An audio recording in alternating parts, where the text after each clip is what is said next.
Z cope up to their studies during pandemic?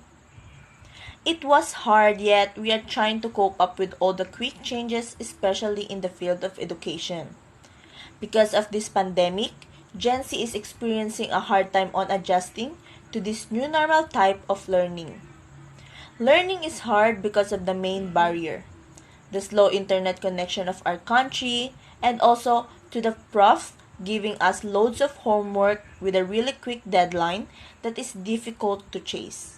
This new normal makes learning nowhere to be found because now students only think of compiling the said activity to meet the deadline the teacher has given them. Good day everyone. I am Ebony Amanito and the topic of this video is how Gen Z cope up with their study during the pandemic. Make peace with the new learning environment. Many old routines are gone, so if you are learning remotely, create new ones, things you do at the same time every day, such as lunch or exercise breaks. We are creatures of habit, and routines makes us feel good and help with uncertainty. If you are studying at home, find a spot in the house, if possible, that is physically separate from where you do other things. Don't multitask. It doesn't help with your learning and it doesn't help with your well-being. Take your time. Start with shorter learning sessions and make them progressively longer. If the goal is to have 30 or 45 minutes session, start with 10 minutes and build up from there. Within a session, combine online or screen time with offline activities or exercises. The COVID-19 pandemic has presented many challenges to students, educators, and parents. Children already coping with mental health conditions have been especially vulnerable to the changes. And now, we are learning about the broad impacts on students as a result of schools being closed, physically distancing guidelines and isolation, and other unexpected changes to their lives. Here's my thought how Gen Z cope with their studies during the pandemic. Care for your emotional health. Finding a balance between home-based learning is important, especially during times when crisis demands add to already busy workloads. The use of good time management skills and priority setting can help people focus on something practical to do right now to manage the situation.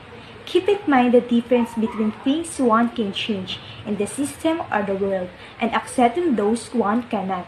Identifying things to be grateful for in life is a strategy to shift your mindsets. School staff should be aware of and watch for the signs of the secondary trauma. In this past 2 years of having pandemic, some students are having a really hard time doing schoolworks, so others do some things on how they can make their study really convenient. First is structure your day. Your daily schedule has likely been significantly altered.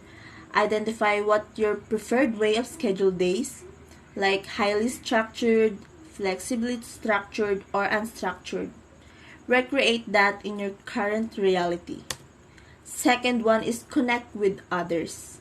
Self-isolation and social distancing can bring up feelings of boredom, frustrations, and loneliness. So for the students, it can be helpful to maintain a sense of belonging by engaging with others or their friends and families. Be mindful about social media during this pandemic. A lot of fake news are spreading on social media about COVID-19 pandemic. Because of that, people frequently use social medias are more likely to develop a fear about COVID-19, which give risk to develop depression, anxiety, and other mental health problems. We always remember not everything on social media is true. When you use social media, make sure avoid negativity and remember not you see may not be really. Always take care our mental health. Don't use social media if you feel it's toxic already. Managing negative thoughts and feelings.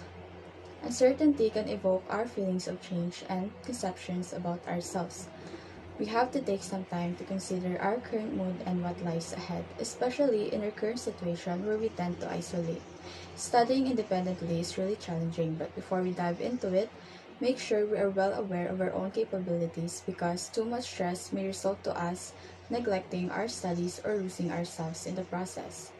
Practicing mindfulness and self-awareness can slowly avoid having negative thoughts and feelings.